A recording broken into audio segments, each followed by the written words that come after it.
Money market madness. The hectic trading on world currency markets that finally put a brake on the rampant United States dollar.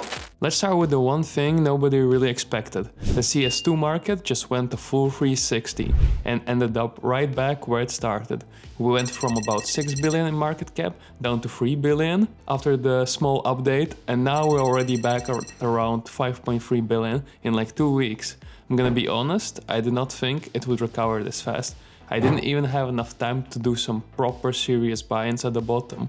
But still, I'm here for the long run, and I want to own the right stuff at the right time. So in this video, I want to show you what that bounce did to my road to house portfolio, what I bought, and discuss trade reversals.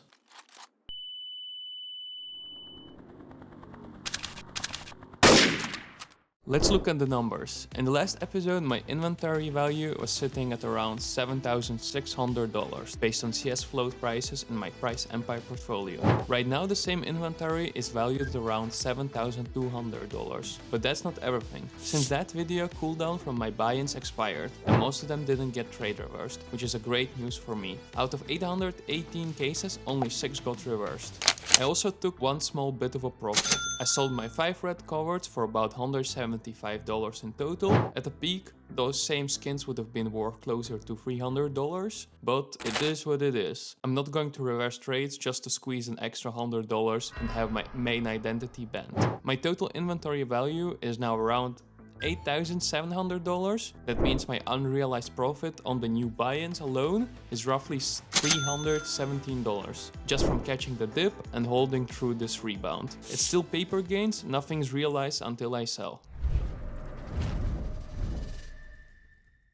My current strategy is pretty simple. Keep buying cases until a new case drops. I'm still speculating whether if Valve releases another terminal case. There's a real chance that the old case system gets fully discontinued. So until that happens, I'm mainly stacking cases. But this week, I'll be honest, I didn't feel like doing a full research session. Sometimes you just have to buy something and move on. So I went on CSGO tracker and sorted by monthly openings. I wanted one older case that people are still absolutely spamming open, and the winner was Operation Phoenix weapon case. It's almost a 12-year-old case, the supply is already relatively low, and it's still one of the most opened old cases right now. For this week, my budget was $517. With that, I managed to buy 140 Phoenix cases on CS Float, because that's where I could get the most cases for the least money. The Phoenix case actually has a really strong loot pool. For example, AK-47 Redline, Op Osimov, plus bunch of Karambits, M9s, and the regular bayonet knives. The big chase items are the Crimson Web knives, which can go for around $5,000 and factory new, and of course all the case hardened blue gem possibilities on top of that.